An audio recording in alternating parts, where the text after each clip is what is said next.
श्री स्वामी समर्थ। श्री विष्णु पुराण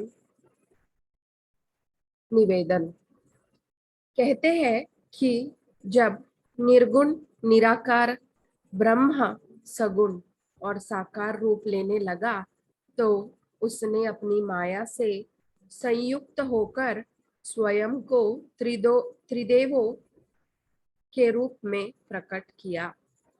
इन्हें कार्य भेद के कारण एक ही सत्ता के तीन नाम रूप भी कहा जा सकता है। इसलिए शास्त्र का निर्देश है कि इन तीनों में भेद बुद्धि न करे, अर्थात ब्रह्मा विष्णु और शिव मूलतः एक ही तत्व है।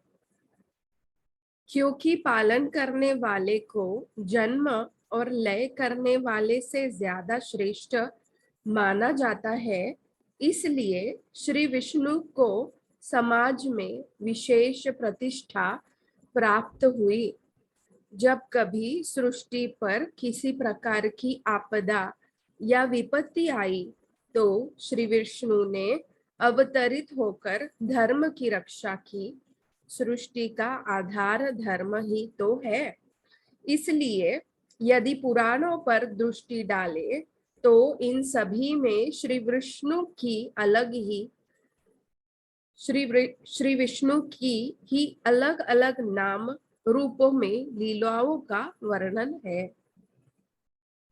श्री विष्णु के दो विशेष अवतारों श्री राम और श्री कृष्ण में से दूसरे अवतार ने भक्तों को अपनी ओर विशेष रूप से आकृष्ट किया, लेकिन इन दोनों को ही विद्वान हिंदू संस्कृति का आधार मानते हैं।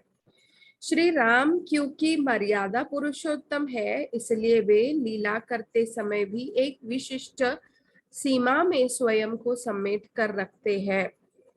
श्री राम को अपना इष्ट मानने वाले वैष्णव आचार्यों का मानना है कि मर्यादा शब्द संकेत करता है व्यवहार की ओर तथा पुरुषोत्तम में अध्यात्म समाहित है।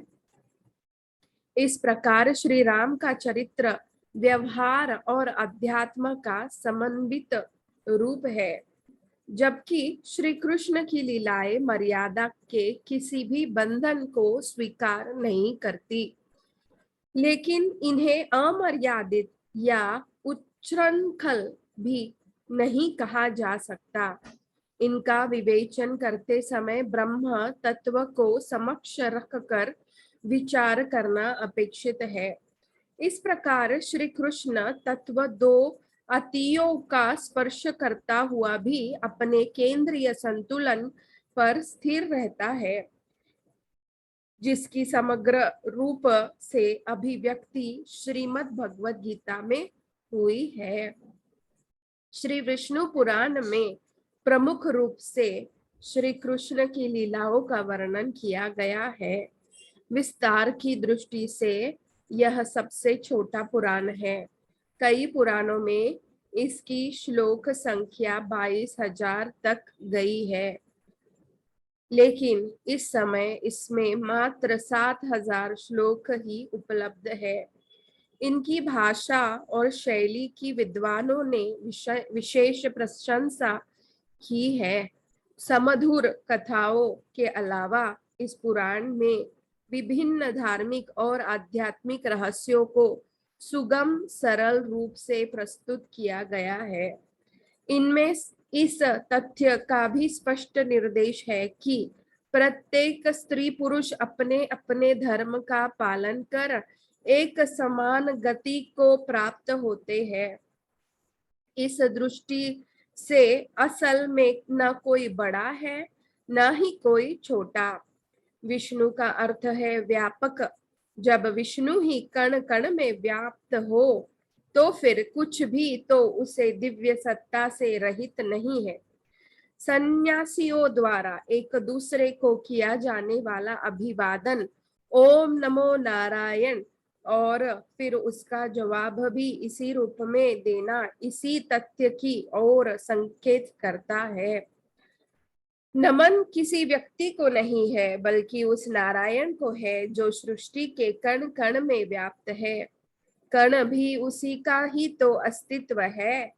महर्षि पराशर विरचित इस ग्रंथ को पढ़कर समता और एकत्व की जन जन में प्रतिष्ठा होगी। हमारी यही कामना है।